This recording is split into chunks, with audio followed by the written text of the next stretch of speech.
What's good, everyone? My name is Undrae Fairley. I'm a strength and conditioning and nutrition coach and former personal trainer, now turned holistic wellness coach. And my goal is to warm you up to new ideas in fitness, wellness, and holistic health. As I engage with movers and thought leaders in the industry, we'll challenge you to incorporate those practices into your daily routines to enrich your personal journey. Welcome to the warm up.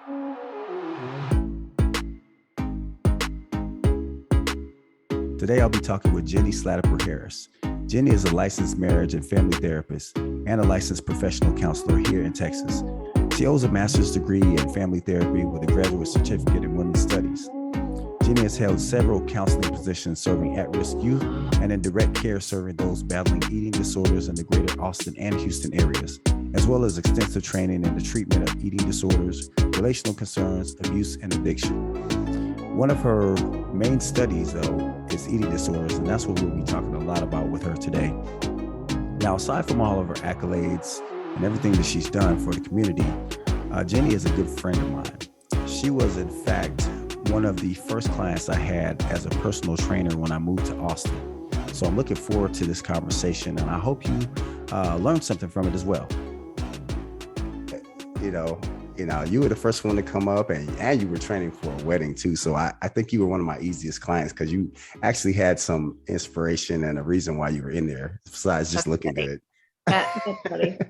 Oh man, that was a long time ago. Yeah, man, almost a decade. Mm-hmm. Like for real. Like, yeah, it's 10 years in April. Look at you. Mm-hmm. Okay, I thought I was the only one that remembered that. Yeah, how did you remember that? I randomly thought of it yesterday. Something about that came to mind. And I was like, oh gosh, this has been a long time. Yes. I'm weird, man. It keeps speeding up. And that's funny because when I was talking to my buddy Brian, the one I was telling you about that I was on the first episode with, that was one of the things he said that one of the most important things to being a trainer was establishing a relationship, not just this person being another client. And so I thought about that as well, kind of reaching out to you. It was like, man, I trained this woman and we are still friends to this day. Yeah. And I'm going to touch on that here in a little bit because there was something that you did that I won't ever forget. And I'll bring it up. And it was really awesome. So, but before I get to that, I'm going to counter that with something you did that I'll never forget and that I bring up with clients all the time. Really? You gonna do that to me? Yep. Yep. Okay, fine. That's real. Fair enough. All right, so check it out. I was looking through your website and I saw that you kind of had a little bit of your story on there. And so I kind of wanted to touch on that a little bit. How you got into therapy, right? And particularly with your interest in eating disorders. How did that come about? Well, I'm crazy, so I had to become a therapist. It's a prerequisite. No, so I went to counseling when I was a teenager and I didn't want to go.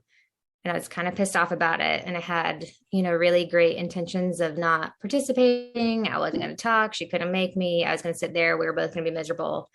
But I'm actually quite a big people pleaser. So I wasn't super good at actually doing that. And as I was telling her what I was going through, I remember she just was quiet for a second. And she responded with, wow, that's some really fucked up shit. And I remember at 15 thinking holy crap, she gets me. She really sees what I'm going through and she sees that this is hard. And I don't know, it was very empowering and comforting and helpful. And it really broke through that armor that I intended to come in with. And so I kept going to see her regularly until she retired in my 30s. So on and off for 15 years. And so I don't know, I kind of always, I liked, I thought her job seemed cool. And so I don't know, it kind of just became my goal to become Betty and do what she did. And so I played with other ideas of things I thought I wanted to do. And it always came back to that, always came back to being a therapist. So That's why I'm Oh, here. wow. Hey, there's no better way to reach a teenager than to curse at them. It really worked. So regardless if it was real or not, like it really got in there. Really? Man. Okay. And I do So, believe it's real. Like again, because I talked to her on and off for a really long time. And it, like you were saying about the relationship, it felt like a really important relationship. mhm. Okay. So, do you like pattern your style after her, or did you kind of steal a little bit and then made it yours? Some of, yeah, I would say it's that because it's some of both. You know, I think some of my style is hers, sort of that like not very like blank slate Freudian old therapist is Mm. like, Yeah. how Yeah. do you Yeah. feel about, you know, like it's a lot more conversational, a lot more relational, Hmm. which is how she was. I definitely cuss in therapy, so that's the same. I went to the same school she went to. Okay. I graduated from the same program that she did. So, Okay. marriage and family therapy in Houston at the University of Houston at Clear Lake. Okay. So that was the Oh. same as hers. Uh, but yeah, I guess I don't know what parts are more unique to me outside of specializing in eating disorders because that wasn't necessarily the field that she worked in. So Hmm. that part I guess is different. Okay. So that was kind of like a you thing right there, the eating disorders. Yeah. Yeah. So So where did that part come from? Where did that interest come from? from my own personal experience with fun, Hmm. I would say, I started dieting at 12. Um, Ooh. it got pretty, I'd say like I started having like some pretty intense disorder behaviors in high school. They got really bad my freshman year of college. And then they just kind of teetered on and off over the next couple of years as well. So there was always this interest in eating disorders from my own struggle. And Mhm. then from also taking a lot of women's studies classes, there was obviously a lot of um, emphasis on media messaging, cultural expectations, Mm. how we learn to become the people we are. Um, and so there was a pretty big intersection with my experience and just, what I was also learning in school. And so the hope was always, one, I got to stop having an eating disorder. So goal number one, got to recover. Goal number two, become a therapist and try to help other people going through the same thing. Okay. Now, okay, the idiot in me would look on surface level and say, okay, so what was it that kind of got you there? Because I remember when we first met, like you came in and like I know, like, look, you were getting ready for a wedding. So that's for sure. But then I remember you telling me that, and I was like, my first thought was, but you're so tiny. Right. So I mean, what is that? Where did that come from? Was it like a body image thing, or like you were saying earlier, was it like media messaging that kind of got to you? I think it was a lot of things. I mean, obviously, media messaging is a big part of it, but you know, we don't think as clinicians that that is the only thing that causes it. We think it's, sort of like a hurricane. There's a whole lot of things that come into play to Mm, create a storm. And so I'd say it was some of that. I think it was a lot of um, kind of family messaging and expectations around food and mm, body image and dieting and those sorts of things. Um, and I think, again, because I started dieting around the time I was 12, and obviously our bodies are changing. So I was always going up, down, up, down, up, down, up, down. oh And there yeah. was a lot of fixation on, like, not fixation. I got a lot of feedback from people about changes that were happening. And so I feel like I had a lot of preoccupation with what was Mm. happening. I also did competitive dance, and there was, emphasis on that in there.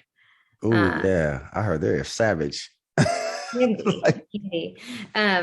And so I don't know, that's sort of how it all started. And then obviously, what we know about eating disorders is that it's not about the weight and it's not about the food. It's a control mechanism, it's a coping mechanism, it's a communication tool. mhm. There's some epigenetics that go into it. There's, our own our own history, both nature and nurture, that go in there to Yeah. kind of kickstart the whole thing.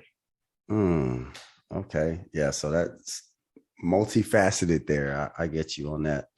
Um, so over the years with a lot of therapy and a lot of self-care, what was your biggest challenge for you in overcoming it?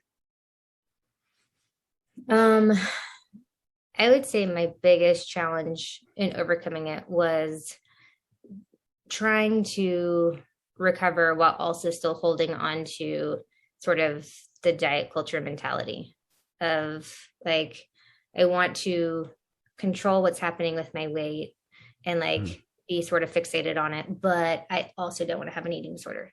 So I compare it to, it's like somebody who's an alcoholic and they're like, I don't want to completely quit drinking. I want to mhm. still keep like getting wasted sometimes, or at least drinking casually, but I don't want to like have fallout with my relationships. I don't want to get in trouble. I don't want to get fired. I don't want the bad part Yeah. to keep happening. And I want to not be an alcoholic, but I don't want to quit drinking completely. Okay. So, and that's where I see most people, um, Yeah. where I their can feel final, that. where their final hurdle is Uh-huh. like, yeah, I don't want the bad stuff, but like, I want to hold on to these parts that feel good. Oh, So I think okay. like finally letting go of that piece is was the biggest hurdle for me. Mm, okay. I see. I can kind of relate to the whole drinking thing, right? Because I might have a sip or two every once in a while, Mhm. and it's like who wants to who wants to hold on to the How best many post 2020, stuff? Girl, look, who's counting? right? For real. But yeah, it's like even now, we're getting a little bit older. So it's like, hey, I still want to have a sip here or there, but I don't want the hangover. So Yeah. I mean, granted, that's a much shaved down version of what you're saying. But like for me, I guess that's how I can relate to that. But yeah, that's how was your support system while you were going through all this? Like, because I know you were saying like you were getting some of it from your family, as far as like just um, them being kind of not a catalyst, but they contributed to some of those actions and behaviors. So, were there some that were like support for you? Yeah. I mean, and they all definitely were support. And I think and again, I hate even sharing that piece of it because I don't ever want it to sound like, oh, it's family that did this and they're terrible. And I mean, they're all wonderful and Yeah, loving. It was more, it's just so, this diet culture and, you know, yeah, um, making sure that you, are the weight that you feel comfortable in is just so normalized. And um, I think as my weight fluctuated, I just got a lot of messaging about what I should do if I wanted it to change, and that I mm, should be doing those things because, like, you know, that would be good okay, for me. And so I think that just contributed to some of the fixation on it. And then also, a lot of them going through their own stuff with dieting, et cetera. So it was mm. kind of the culture around it that was there. So that was more of a like an impact over intent type deal. Yeah. And Uh, so, and yeah, I think they're all really supportive. I mean, especially so, a lot of times we see with people who have eating disorders for any extended period of time, it can kind of fluctuate from like in between all of them or mhm, among all of them. Like, so someone who starts off anorexic becomes bulimic, struggles with binge eating, back to like you see some flow with that. mhm. And so so I'd say the sickest I was my freshman year in college. And so at that point, everybody was really freaked out because we're like, Oh, you're scary. um, and so, you know, everybody kind of rallied around me with it. But at the same time, was that 1998? So we didn't have the same resources that we do now. So Hmm. Now I think it'd be really common for someone, a doctor or someone in the school, to be like, okay, we probably need to look into a treatment center, or we need to go to a therapist and get a full assessment, or, you know, Yeah. and I think at the time it's kind of like, well, it'll probably get better, I guess. Yeah. I um, hope. yeah, maybe. Um, and so then like I started gaining a lot of that weight back. Like I tripled my body weight in like 3 years. And so people, not tripled, doubled, sorry. I'm gonna And so say. yeah, sorry. Therapists aren't good at math. That's why we became Uh, therapists, right? or I can't speak for all therapists. I am a therapist because I'm not good at math. But so I think everybody kind of like had a sigh of relief of like, oh, okay, everything's good. But I still was struggling with a lot of the same stuff. I just was better fed. Wow. Okay. So body was fed, but the spirit wasn't so much. No, but even Yeah. though, I Yeah. mean, one thing that probably was better that I wouldn't have known until now is that, we do see that when somebody is really malnourished, their brain functioning is pretty significantly compromised. We lose gray matter. Our cognitive functioning goes down. It leads to some of the struggles with body dysmorphia of like seeing Mhm. things nobody else can see. Um, Yeah. I and know that so feeling. that part does, probably improved, even though I still was holding on to a lot of the eating sort of thinking behaviors, mentality, and stuff like that. Oh, yeah. That makes sense. I know that, I have struggles with body image for sure. Um, I've always seen myself as being really small, really skinny, right? And it started out in high school, but even now, I'll have people, ah, man, you look good. You're all ripped and stuff. I'm like, nah, not really, bro, not really. Mhm. So my wife has to get on to me about, getting on the scale, and I'm a fitness professional. I know that the number doesn't matter, but it's really hard to shake that. So I can imagine like being in your position. Like I definitely understand that where, people are telling you one thing, but it's like you see another thing and it's hard to shake that. So Mhm. I know even with relationships though, it can cause issues with that. But yeah, speaking on relationships, because I don't want to stay on that, man. That's in the past and Right. right. But I did want to touch on, now this is what I was talking about earlier. Okay. So we've known Okay. each other for 10 years. And so last year during the COVID, all the like the heat of it, I know we're getting back into it now, but in the heat of the COVID, and then we had all the police brutality and all that stuff going on. And I think it was particularly around when Ahmaud Arbery got killed or got murdered. You did something that I won't forget. Hmm. You reached out to me. You were one of four people that reached out to me. Really? Yeah, and asked me, and four Caucasian friends, let me put it that way, Right. that reached out to me and asked me how I was doing with everything, and it was like out of the blue. Mhm. Um, I think at that point we probably hadn't talked in a little while. It wasn't like super long or anything, but it was a little while. But you Yeah. reached out and you asked me like how I was doing, and not only that, then you kind of followed up with like, hey, like, or would you be open to getting together and having a conversation about it? Because I have questions Mhm. and I want to talk about it. Girl, you will never know how much that meant to me.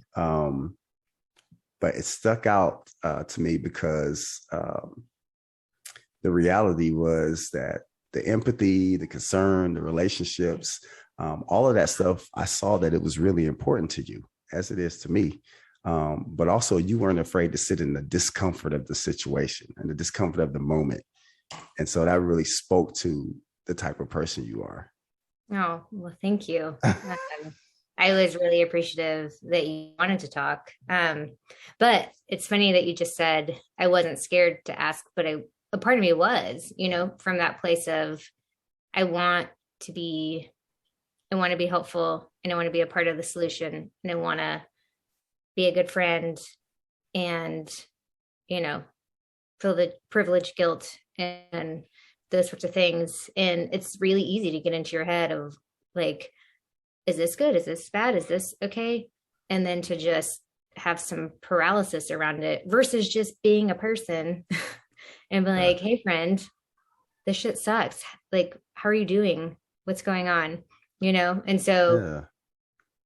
it's, you know, I can imagine how a lot of people get in their own way of just reaching out and being a person with another person. Yes, yes. And I know, look, we weren't making it easy. Black folks weren't making it easy. White folks weren't making it easy. It was crazy all the way around. But, you know, doing those circles that I was doing, the racial healing circles, man, I would tell people all the time, like, this circle is not here for us to beat up on white folks. Okay. Because, like, yes, there's a sense that, not a sense, but because it is real, but you all benefit from institutions and laws that were set up. It's been proven, but I'm like, look, anybody in that situation would, hey, why not? Like, if there's something that's going to benefit me, I want to take advantage of it, man. That's an anybody thing. That's not a black or white thing. So it's like, how you gonna be mad at these people for taking advantage of something that's set up for them? Go ahead. But so I had another friend though. We were having a similar conversation. Actually, I think I was relaying the conversation you and I had. Mm-hmm. And her response to that was, yeah, but once you know it's happening, and once you know that it's a problem, that is wrong to not do something about, like, hey, we can't keep doing this, you know? And so, like, I agree with you. Well, one, I agree with you that, I mean, part of that is scarcity mindset. And like, if somebody else gets what I have, then I'm not going to have any. And we're fed that in a lot of different ways.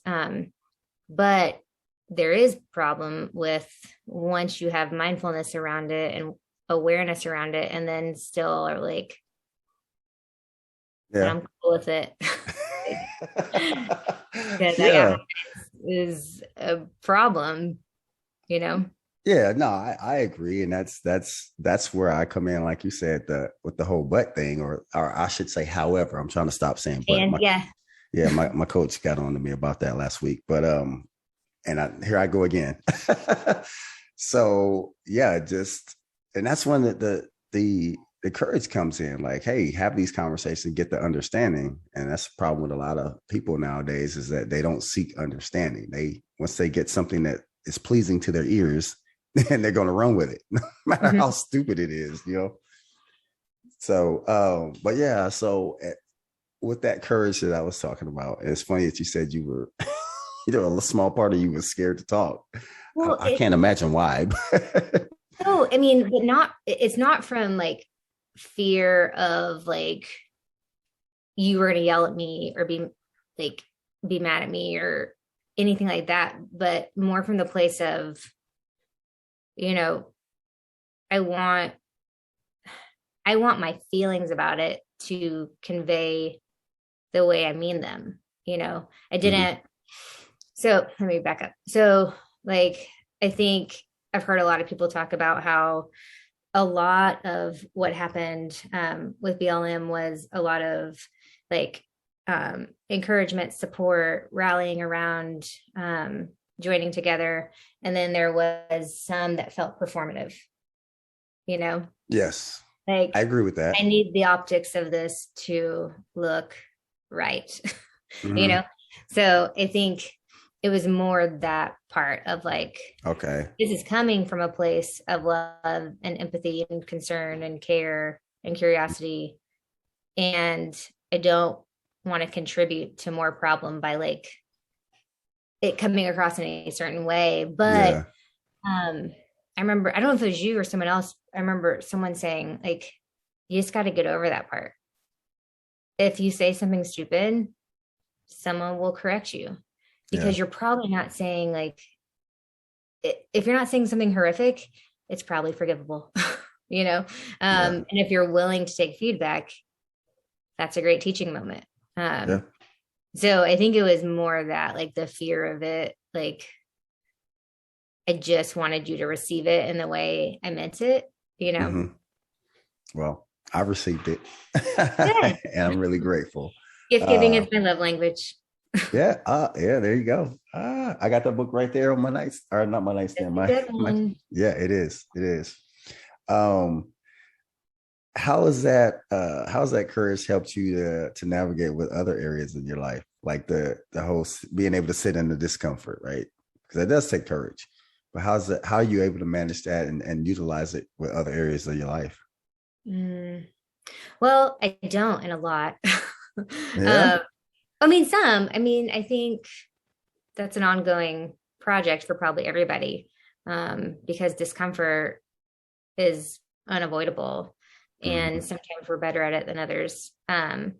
But in the last couple of years, I've been doing some supervision and consultation with another therapist here in town, and she uses acceptance commitment therapy as a modality a lot. And I've been trying to learn more about it and try to use more of it. And one of its basic ideas is, feelings are neither good nor bad. Thoughts aren't good or bad. They're just comfortable or uncomfortable. And we're not able to think ourselves out of all discomfort, and we're not able to act ourselves out of all discomfort. Sometimes the only way through it is actually sitting in it and letting it be there versus trying to do everything to avoid it. So I'm working at it more. Mm. But it's an act, or it's a project that's ongoing. Hmm. Yeah, I'll say I've got a lot of discomfort going on right now. um, About what? oh man, baby's coming. Baby's always going to be coming. Oh, I love that name. Yeah, well, we're trying to figure out the middle name, and because she's going to have two last names, basically. Okay. Her Lauren's mom's last name, and then my last name. So Oh, we've that's got to cool. figure out that last one that goes after Zoe that kind of lets it flow. So Hmm. if we can do that, then I think we'll be okay. Like, It's really hard naming humans. yes, They yeah, were it kicking us is. out of the hospital with both of our kids, been like, do these children have names? Like, you're gonna have to go down to like the building and like file paperwork if you don't do it before you leave. Yeah, and it's going to cost you like this much money. I'm like, And yeah, you're still not gonna know what to name them then. So just do it. yeah. Yeah, it's hard naming humans. It's a lot of responsibility. Yeah, you want to name them something that they can actually get a job with. That's our Right. big joke. Right. Or like, even like, is it some weird acronym that I forgot to pay attention to? Or Yeah, that they're gonna make made fun of in middle school. That's like the worst. But yeah. yeah, so it's that, and uh, making this transition, entrepreneurship, job, kind of balancing all of that because it's like you never really rest because you got your 9 to 5. Or at least for me, got my 9 to 5, and then once I get off, then I have to work on my building my entrepreneur stuff. So yeah, so there's a lot of pressure with that. And then like even tomorrow I have a series 6 exam. It's like, what am I doing? But it's part of what I'm trying to get to, like my long-term goal. So it's just the grind right now is real for sure. Mm-hmm. So yeah. No, I mean, it's so hard. And once we can accept that, sure, there's a lot of discomfort that we can avoid and we should avoid. And it's great that the human brain is able to figure that kind of stuff out. And we're all problem solvers by nature. But some of it we just can't avoid, you know? Especially Mm, on, I like what you were just saying, like when you have a goal of like, I want to be an entrepreneur, I want to have this business, I want to do these things. Like, you can't do those without fear and without discomfort and without doubt. And so if we're intent on just trying to avoid that, then we're not going to be able to actually do what we want to do. If we want to have loving, good, rich or relationships and conversations with people, we can't talk ourselves out of it because, like, what if we sound dumb, or what if like yeah. we put in our mouths or whatever? It's like, well, you'll stumble and you'll figure it out if you're willing to be humble and listen with your ears instead of just like listening to rebut or. Yeah. Facts. Facts. Mm-hmm. So, well, how do you relax? Uh, We just talked about discomfort. Now I'm telling you to relax. How do you relax? I'm not well. What do I do? I need to get better at that. Um, Ooh, if you didn't just say something that came out of my mouth. yeah, I need to. So, funny story about at the beginning of pandemic and relaxing. So, one morning, my husband Rob, uh, we were like, it was a Sunday morning. We're just doing stuff, getting ready for the day. He made us coffees. He sat down on the sofa. He had his coffee. I had my coffee. I was in the kitchen. He's like, "Hey, come sit down over here." And my response to him was, "Why? Is something going on? Like, do we need to do, like, is there something wrong? Do we need to discuss a plan?" He's like, "I just thought it might be nice to sit on the sofa and drink some coffee." And I was like, It's "That a foreign would be concept. nice." And like, I did it and we sat and chatted, and I was like, this is really pleasant. We should do this more. This is a good idea. I'm guessing his response was something like, well, yeah, I try to do this with you all the time. Yeah, and it's like, yeah, this is like a normal thing people do. But I couldn't, I was just like, but we're in go mode until it's time to go to bed at 7:45. And Yeah, like, yeah. Hmm. you know, and we're kind of coming out of, our daughters are 7 and 5. And so like they're both now in school. We're back home at 7:40, you Hmm. know. And Yeah, so we're kind of entering this phase where all of a sudden it's like, oh, there's there's some legitimately calm. time to relax. And, if we're thinking about actually trying to, feel calm and activate our parasympathetic nervous system and like actually try to manually calm down our bodies, we have to prioritize that. So Yeah, that's on the to-do list. yeah. Amen. I think my parasympathetic is paralyzed right now. It's on break. Like last week, it was literally like a celebration because I took a nap on the couch. So glorious. Yeah, and I can't remember the last time I did that. I had a movie on and I just laid there and I went to sleep, woke up, watched some more of the movie, and went back to sleep. And like that was like a big celebration by everybody in the house. So I mean, it is, but and it's hard. I mean, we're behavioral creatures, so we get used to whatever our new norms are. And when we get out of the habit of making sure that we prioritize some genuine relaxation, it feels weird. Again, the discomfort of like, but I could be doing something. I could be working on mm-hmm. my podcast. I could be, getting my equipment set up. I could be doing all these things. And it's like, that's never ending. Yeah, So, absolutely. you know, what do you want to do in this life that you have right now? Yeah, I'm really working on that too. So maybe we have to hold each other accountable on that for On sure. a relaxation challenge. Yeah, there you go. Hey, yeah, speaking of which, what's going on with so my squat challenge, we're almost done. Okay. By the way, we got, I think 2 more weeks, 2 weeks. Yeah, 2 more weeks. Mhm. So you were telling me a couple weeks ago that you wanted to do another challenge, I but it was did. more of a calm. I wanted What's to do up? a meditation challenge through the Okay. Calm app. No, not the Calm app. Headspace is what I was. Headspace. Yeah. Yeah. Okay. Because I am a fraud about actually doing guided meditation. I've been learning more about how it's supposed to be helpful in neuroplasticity. So the idea that we can actually change how our brains function, that we can observe the way we think and feel versus just being sort of fused with it.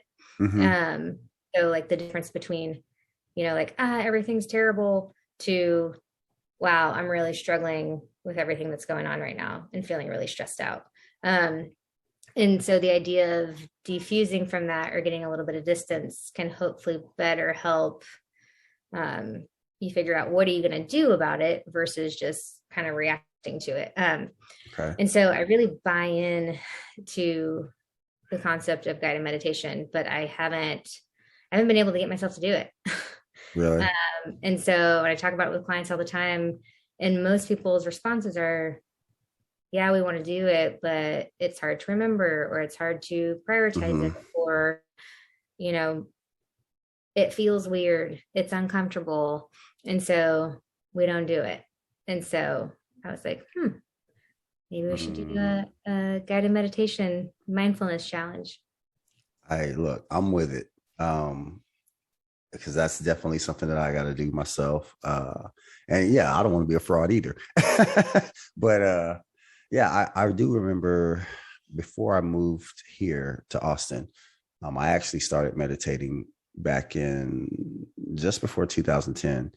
And I remember starting out and I could like literally, I couldn't do it for more than 40 seconds. Right. And of course, I have an analytical mind. So I'm looking at the time too, right? I'm trying to compete against myself. Well, anyway, it's silly, right? This meditation. Right. It's completely counterintuitive, right? But yeah, I started meditating and I actually started to develop more of the mindfulness aspects. And I stopped looking at the clock. I started to pay more attention to, those internal cues and whatnot. And what I found was after, I want to say about 3 weeks, like it was crazy how easily I was able to do it. Mm-hmm. But then it just took that one thing to get me off balance. And then there it went. Yeah. Demo is always faster than construction. Yeah. Yeah. So I think having a group of people doing it would definitely help, like for Mm-hmm. sure. So let's chat about that. And Okay. we'll talk about it. And then I want to definitely post it and see how many people we can get to do it, man. Because that's a big deal. That'd be cool. No, and it's like it's really neat, and there's a lot of good data and research to support what it's actually doing to changing how our brains function and operate. So I'm pretty excited about it, but still it's really hard for me to do it. And I think some of it is the idea of it feeling stupid or I'm doing it wrong. Like I remember talking to my own therapist about it now, and I was like, God, it's so fucking annoying. Like it's telling me like what color is your feet or what color is the energy in your feet right now. And I'm like, I don't know. I don't see anything. I don't feel Mhm. anything. I don't see anything. Like I'm not doing it right, blah, blah, blah. And her response to it was, well, if you didn't notice anything and if there wasn't a color and if it didn't feel like anything, then you were doing your job. You were noticing what was happening in that moment for you, Mm. and those things weren't happening. And that's exactly what you're supposed to be doing. It doesn't matter if the feeling is burnt orange or nothing, Yeah. just that's what you were noticing. And what it's trying to do is essentially train your brain to notice your thoughts versus the thoughts just happening to you. So Mm. I was like, oh, okay. Mind blown. There you go. Um, so we're talking about mindfulness right now.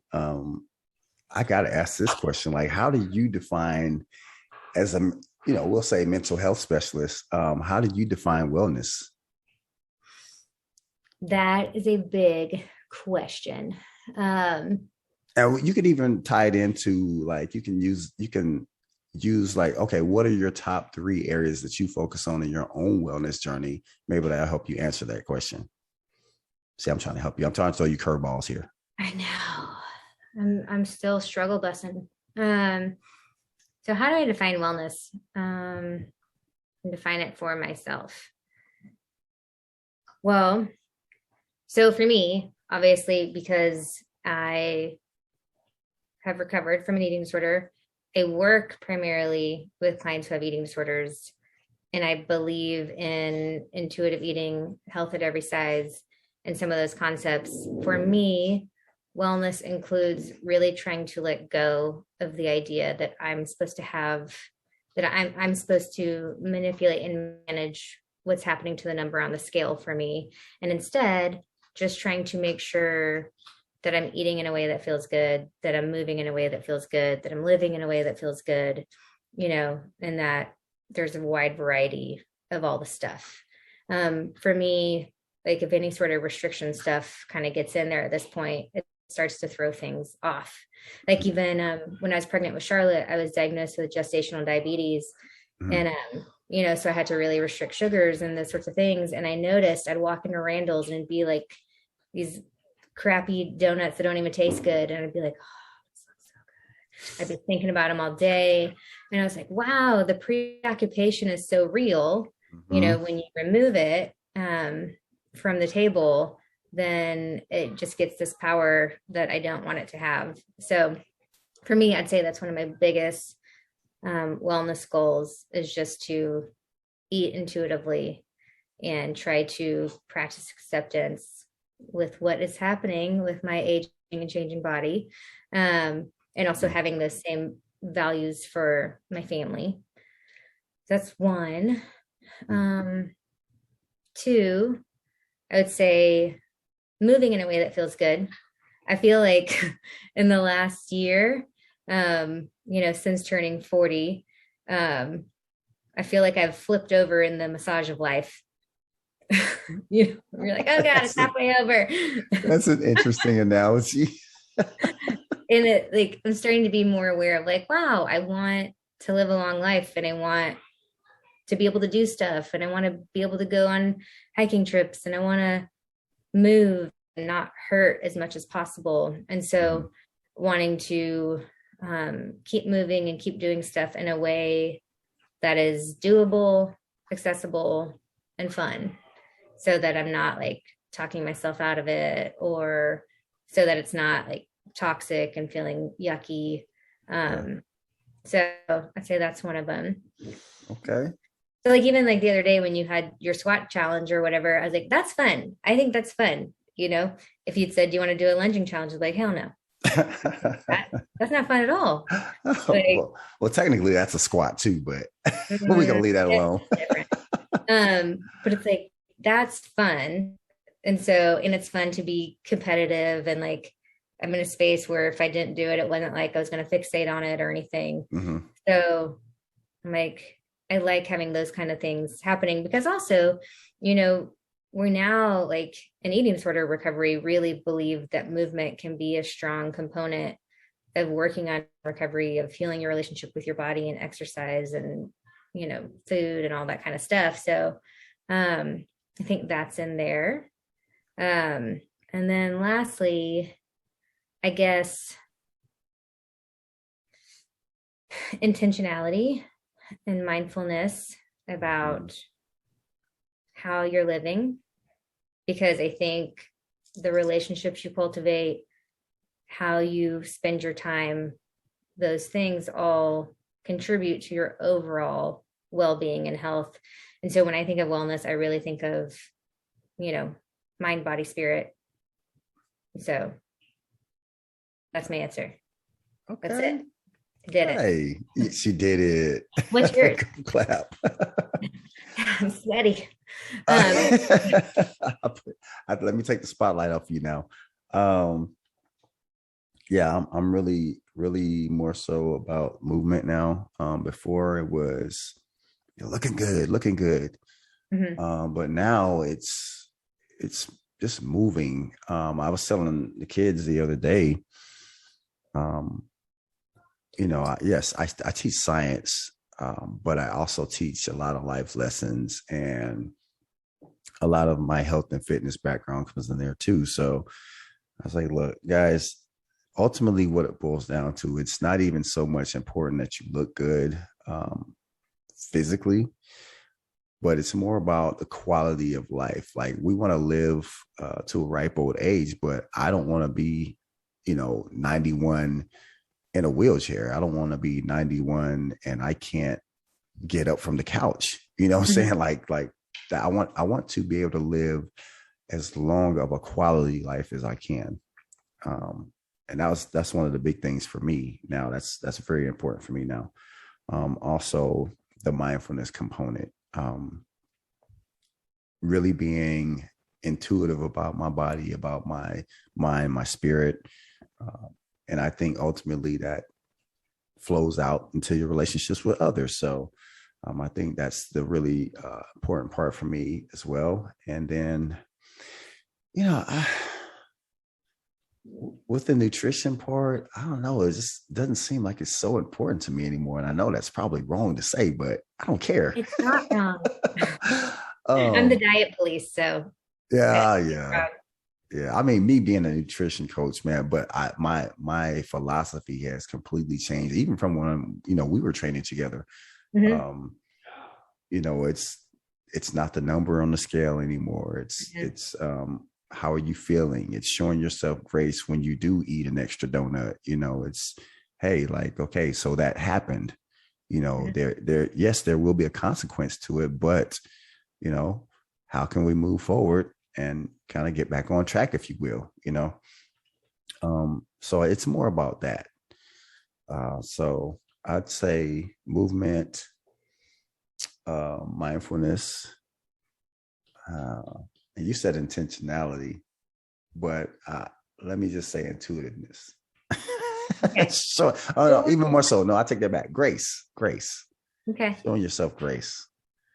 Yeah. Yeah, and so, yeah, definitely. And I would say that that has been a big component of the work I've done with clients in the last couple of years too, is this concept of self-compassion. Um, so there's a professor at UT named Dr. Kristen Neff, and she's sort of the guru on self-compassion. Mhm. And she talks about it being essentially, or at least my understanding of it, is that she thinks it's sort of the antithesis of self-esteem. So self-esteem is like, here's all the things I do well and great and that I feel fantastic about. And self-compassion is, wow, here's some of the things I really struggle with because I'm a human and all humans struggle with stuff and we all share that. And so having compassion for the struggle is hard. Having curiosity for why is it happening, versus just beating yourself up because that just builds shame, which we know shame is just not a great positive change maker. And so, Not at all. yeah. And so a lot of people's concern with like giving themselves self-compassion is that it's just going to turn them into a selfish asshole. And her argument is that it actually does the opposite, because if you can give yourself grace and compassion for your struggles, it's easier to see the humanity in other people. So Okay. I dig that. And her name is Dr. Kristen Kristen. Neff. Okay. Mm-hmm. I'll check her out for sure. Yeah. Oh, here's a question. I just thought about this. Is there such a thing as a healthy addiction? Mm. Well, so when we think of the like true meaning of addiction, normally it is something we have tried to quit, but we aren't able to do so. So if they're a healthy addiction, I would wonder why we had attempted to get rid of it and struggled. That's good. That's good. That's good. So, but like, is there something you were thinking of that feels like potentially a No, healthy addiction? nothing in particular, but you hear that phrase a lot. This is a healthy addiction. I think they use it a lot in marketing. Oh, okay. I haven't heard. I'm like, oh no, not in my circle. So So yeah, I what thought would be an example? I don't know. That's why I say I think they just use it in marketing a lot, Like, but that's a like catchphrasey addiction to type deal. maybe like being like super like I guess organized or yeah, like super organized or maybe like super fit, something like that. mm. But See, so yeah, my knee-jerk response to it is if it's something that's ruling your life without your consent to do so, then it's a cage. mm, So anything that we have to live within, or else we're going to be, you know, pretty dysregulated emotionally or preoccupied with trying to fix it, it kind of seems like it's ruling the roost instead of you. oh, that's a good argument there. Because now I'm thinking about stuff. Right? You're like, well, what if I do? we'll But say we'll say yes. yeah, we'll save that for another conversation though. That's like, What and that's even an interesting question though, of like, how do we define healthy? Like, are we defining healthy as in it's good for mind, body, spirit? Are we saying it's good for our emotional well-being? Are we saying it's good for our yeah. physical well-being?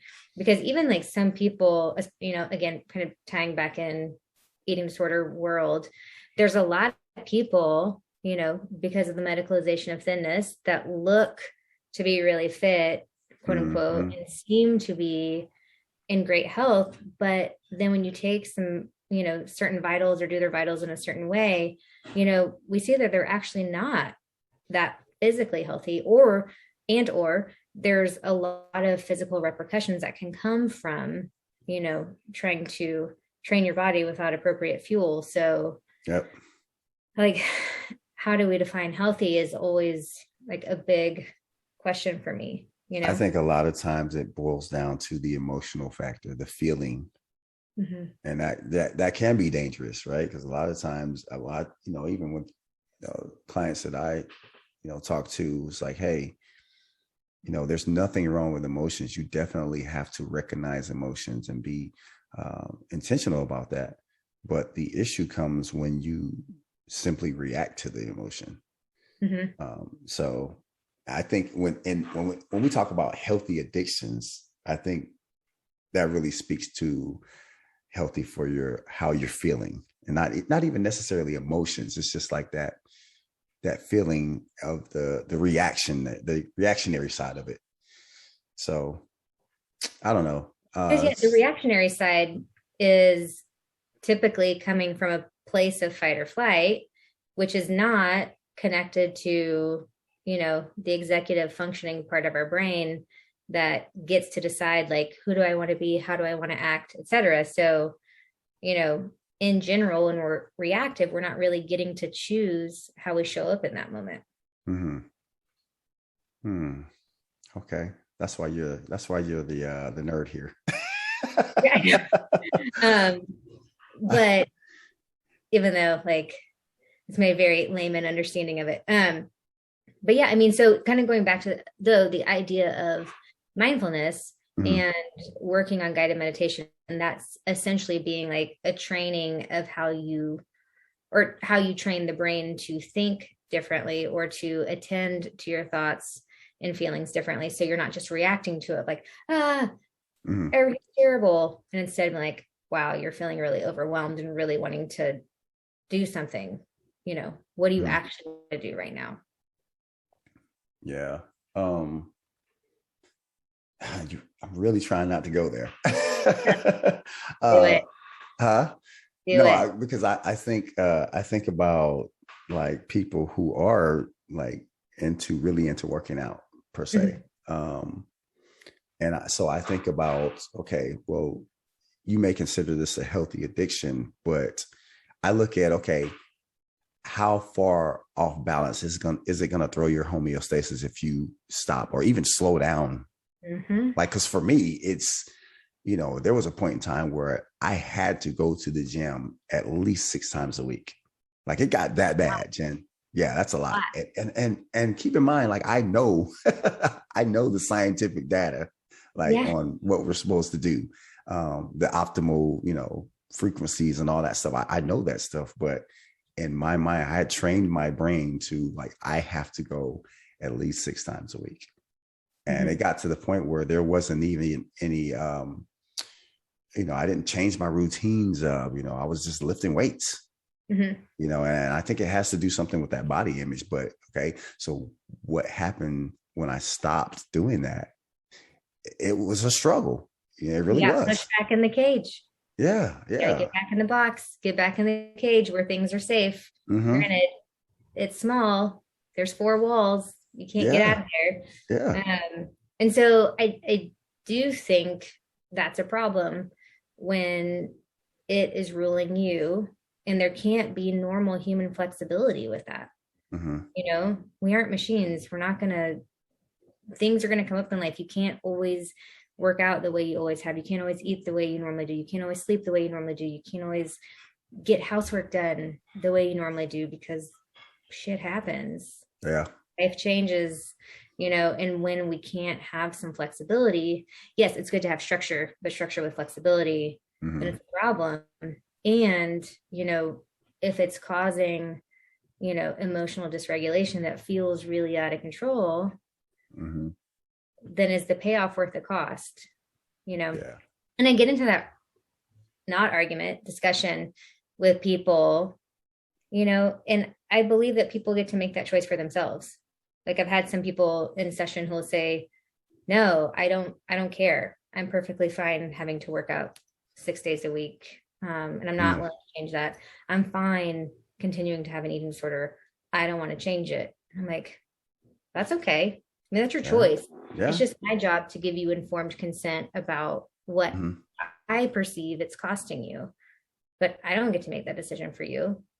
So, Yeah. Yeah. You can lead a horse to water, but you can't make him drink. truth. Um, yeah, it's tricky. Hmm. But I think it's cool that you are a personal trainer that can also integrate this idea of balance and letting go of the number, and instead just like, how do I move in a way that feels good? How do I eat in a way that feels good? Bodies are always changing. They're not going to always be the same, Mhm. So I like the idea of being able to, you can have integrity about being a professional trainer and nutrition coach and doing those in ways that feel good, but that also have that balance. Yeah. Trust me, this was a lot on the personal side. This growth that came about, it really, it culminated last summer when I actually went through nutrition program that I was going through, nutrition coaching program that I was going through. And it really helped to kind of reframe my thoughts on nutrition and eating, and even just uh, living a healthy life in general. It really helped me to reshape that. So, but it's been a struggle, a good one though. I think just being uncomfortable, and it really helped me to get out of cage, so to speak. So Okay. What were some of the things that were kind of idea altering for you, or like a paradigm shift? the biggest one I can tell you, and I thought about this. The biggest one that I can tell you was, um, and you can insert any precursor here, but if you don't go to gym 6 days, uh, if you have an extra slice of pizza, if Mhm. you whatever you want to put there, whatever you want to insert there, it's okay. That right there, just like Yeah. What? as It's not the simple like, as dun, that. dun, dun. If you have Yes, pizza, then everything's over. yes, that's It's like, that's well, it means you had pizza. yeah. That's all it And means. while I wasn't like, okay, jump off the ledge on that sort of situation happening, but the way that my trajectory, it was headed that way. It may not have been a year from now, but it may have been, 3 years from now. It may have been 5 years from now, but it was headed that way. Mhm. Right. And so that was the first step for me. And like, wow, like I can really, I'm going to be okay if I don't do this robotic, action every single day, this routine. I'm going to be okay. Mhm. And it made, Well, and yeah. I would even not push back or challenge that a little bit, but even not only will you be okay, you may be better off for it if that's what your wellness and health looks like. Yeah, You know, exactly. And it's not a pushback. You're actually speaking truth here, because I even now I feel like I'm in the best shape of my life. mhm. Um, and yeah, there are some bumps and bruises and nicks that come with, the aging process, but I feel like generally I'm in the best shape of my life right now. So yeah, it's been awesome. So now I'm trying to shift that thinking over into the relaxing. Because you're trying to do all of it, and all Hmm. of it is important. Yes, Um, yes, for have sure. you um have you heard of um the concept of intuitive eating, or the program of intuitive eating? Well, not the program, but I have heard intuitive eating before though. Okay. It's Tell me a little a bit. it's like a it's a 10-step program that's all about trying to become an intuitive mindful eater. And one of the basic concepts is rejecting diet culture, and having flexibility with food, Mhm. et cetera, et cetera. There's a lot more to it. Yeah. Well, I But know it's like like, one of the tenets of it, not, now you can correct me if I'm wrong, but I know like even just in the practice side of it, it's like, hey, chewing your food slowly, like being in tune with the flavors and how it hits your palate, those sorts of things. Like, am I right? yeah, satiety Okay. and flavor, and how are you, like, what is this experience like for you? Do you like Yeah. it? Do you not like it? Is it enjoyable? Are you starting to feel full? Mhm. So yeah, it's Yeah. definitely a So part of it. yeah, so we actually use that in our coaching. That's one of the practices that we Cool. put in. Yeah. So yeah, it's been like the whole program was awesome. They're not paying me, so I'm not I'm not Right. putting it out That's there. brought to you by. Yeah, you want to check it out, go check out my socials, man. It's on there. So That's so anyway, but yeah, it was life changing though. Like intuitive eating was such a life changing thought process for me, like understanding the idea of it. cool. Yeah, it's pretty radical compared to like the way most of us are taught to think about nutrition and exercise and weight and these other things. And it really kind of buys more into this idea of, we all have, so set point theory, the idea that each of us have sort of a range that our bodies pretty naturally want to hang out at, and to go outside of that in either direction is going to take pretty heroic efforts. Mhm. So if we're trying to go out of that, it's going to take constant maintenance, or else it's going to go back. And Yeah. so if we tie in diet culture, we often, it seems like, I think it's about 3 decades worth of research that supports that, a really large percentage of people that go on diets and lose weight, they're going to gain that back and more. One, because if they're trying to get outside of a range that their bodies naturally want to hang at, it's not super sustainable. And that sort of feast famine mentality ends in us just eating it all back up and more at the end Mhm. of it. Mm, mm, mm, mm. Really good stuff. Really good stuff. Huh. So check Yeah. this out. Okay. So you and your husband Rob have a practice together, right? Hmm. What is the most annoying thing about working side by side with him? How many freaking dirty coffee cups are in his office? I Out mean, of there's all the like things, 10 dirty coffee cups in here. What the heck is happening? But that's more since COVID. So a lot of telehealth. I don't think he'd do that if he actually had clients coming in to the office. okay. I was about to ask. So you got all these dirty coffee cups in there when the clients are in there. It's like, man, you've been working. Right. She's like, dude. But no, he's actually really easy to work with. Especially because like we have our own offices and so we still have our space. But yeah, I Yeah. feel like at this point we've been in private practice for 10 years together now. So it'd be weird if we worked at different places. Yeah. I can Huh? see that. You like, where are you? Where's your dad? You calling them every 5 None of minutes. that's healthy, but Yeah, right. where are you?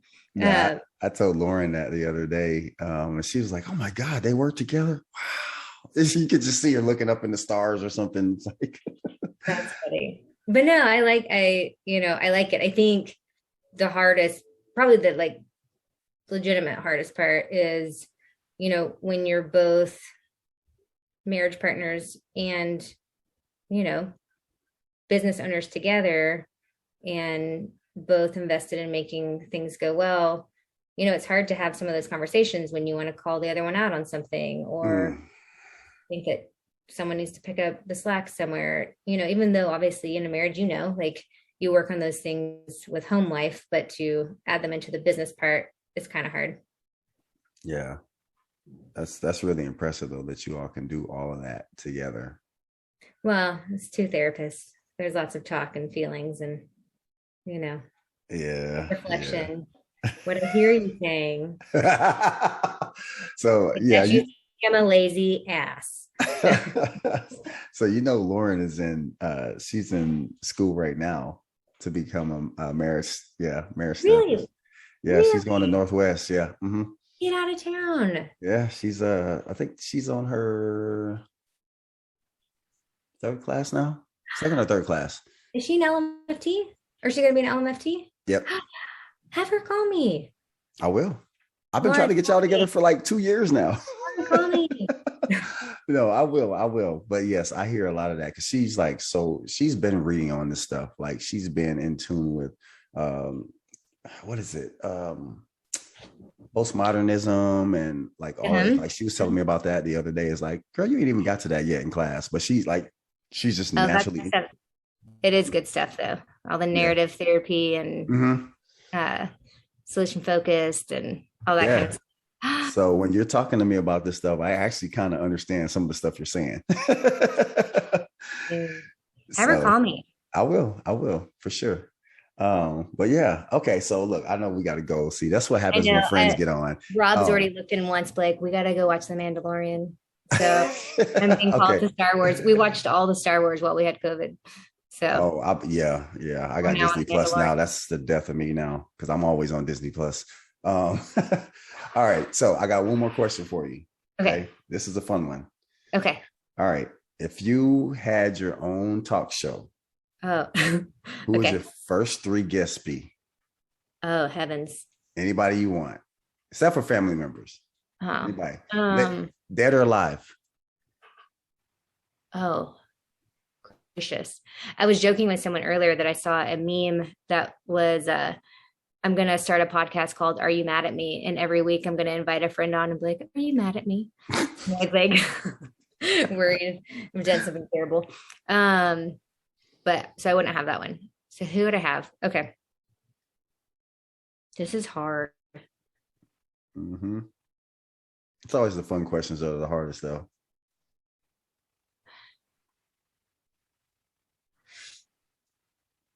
Oh, I'd have Hillary Clinton. Okay. She's a divisive character. I'm coming. I know. I'm coming. Okay. Thank you.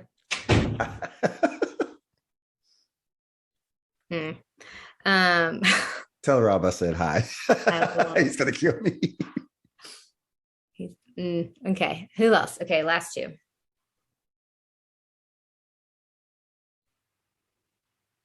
I'm like really trying to be purposeful about this question.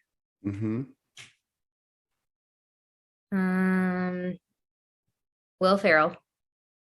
Good one. And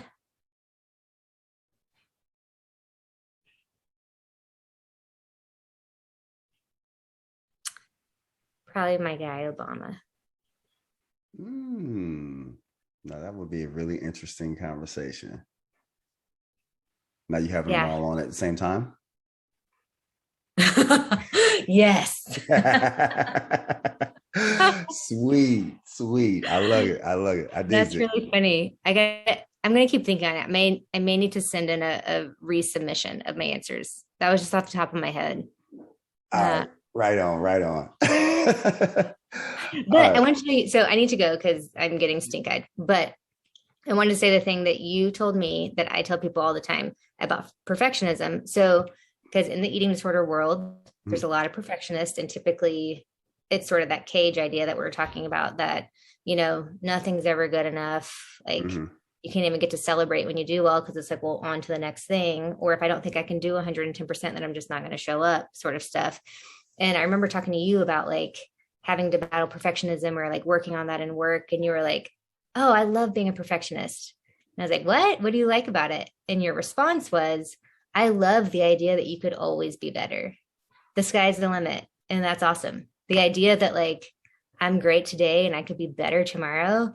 Like, what a promise. And I remember just thinking like, that's such a cool way to think about it. So I tell people that all the time. Wow. I think I remember that now. Oh my goodness. Look at me. Look at young me dropping knowledge. Crushing it. That is awesome. Okay, Jen. It was such a great time. I had such a great time talking to you. Me too. Thanks for having me. Yeah, for sure. If somebody's looking to dive in and tackle their life's hurdles, where could they reach you? My website, which is jennyharriscounseling.com. I'm also a supervisor for clinicians wanting to work towards being work on their full licensure for an LMFT and LPC. So see Okay. both supervisees and clients. Awesome. Okay. Well, Lauren may be looking to talk to you for that too, because she's got to do her Never, hours. never call me. Will do. Will do. Well, thank you so much. I Thank you. appreciate your time. It was such a pleasure talking to you. I'm Always gonna let you, talking with you. for sure. All right, go and watch that Mandalorian now. I don't want Rob getting me mad at me. All right. Okay. All right, you have a good one. Talk to Bye. you later. Bye. All right, guys. That was an awesome chat with Jenny Harris of Jenny Harris Counseling. Make sure you look her up if you want to talk about some issues that you're wanting to tackle, particularly with eating disorders or even addictions. Look her up. In closing, this is Undrae Fairley. This is the warm up. Make sure you check me out, Evoke Training, and at Undrae Fairley on the socials, Instagram, Facebook, Twitter. Follow me, leave comments, like and share. Listen, I want to interact with you guys. And speaking of interactions, if you have any questions, comments, or ideas on what you would like me to feature in on a show, or even if you just want to connect for a show, email me at evoketraining@gmail.com. I'd love to hear from you. Peace out.